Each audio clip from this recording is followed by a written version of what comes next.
Hospital में nursing की नौकरी कर रही थी। वैसे भी सेवा तो करनी ही थी।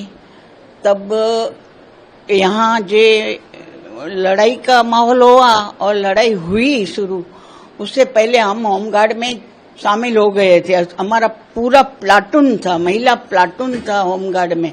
तो हम लोग सब ड्यूटी करते, हमको पूरी ट्रेनिंग मिली है, फायरिंग, परेड, कैसे दौड़ना, कैसे चढ़ना, कैसे किसी को बचाना, ये सब हमको पहले से ट्रेनिंग मिली हुई थी। जब लड़ाई हुई उससे पहले हम ज्वाइंट किया था, तो हमको ये ट्रेनिंग हमको बहुत काम आई।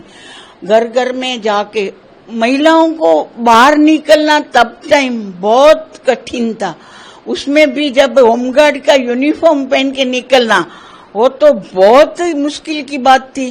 फिर भी हम सब फुल यूनिफॉर्म में आते थे और हमको प्राउड भी होता था कि कम से कम हम देश की सेवा के लिए तो काम कर रहे हैं।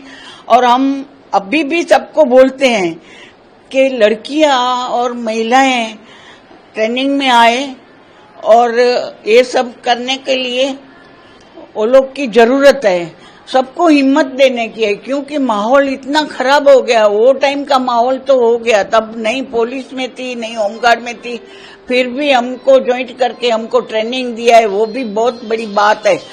तो अभी हमारा काम ये है कि जो महिलाएं नहीं निकलती है बाहर, या होमगार्ड में या ये सेवा करने में जिसको तकलीफ है, उसको समझा के हिम्मत दे के होमगार्ड में भर्ती करो और देश की सेवा के लिए तैयार हो। ये सब हमको सिखाना है।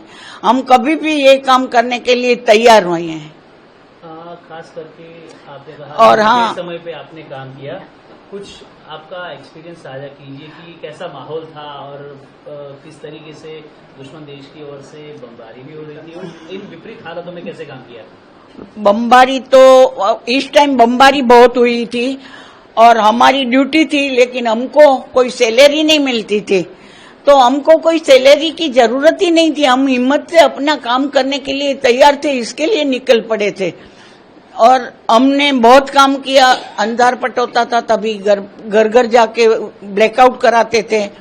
सबको अंधारपट कराने के लिए किसी को चूल्हा जलाते, ये करते, उसको भी मना करते कि रात के टाइम आप थोड़ा संभालो।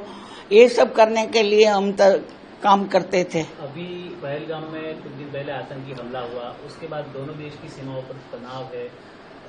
अभी फिलहाल इस मुद्दे पर क्या कहेंगे? यदि देश को जरूरत पड़ी तो फिर एक बार ये जो आपकी टीम है वो मौजूद रहेगी? हमारी पूरी टीम में हमने चर्चा भी की थी कि इतना सब हुआ है तो हमको भी कुछ करना चाहिए।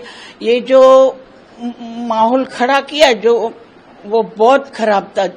हमने जो एकोतेन में देखा ना, वो तो ठीक है कि बॉम्ब गिरते थे, यहाँ तो पकड़ पकड़ के मार डालते थे। कोई घूमने गया, कोई ऐसे धर्म का स्थान था तो मंदिरों में अपनी पूजा के लिए गए, वो लोग को भी सबको मार दिया। तो सबको कितना दुख हुआ होगा। एक टाइम फिर भी अभी भी तंगदिली तो है, कब क्या होगा कोई कुछ कह नहीं सकते। तो तैयार है, लेकिन अभी हमको सबको तैयार भी रहना है और तैयार करना भी है कि और भी हमारे साथ रहे, ताकि हम हमारा पूरा बड़ा प्लाटून लेके वो लोग के लिए काम कर सकें।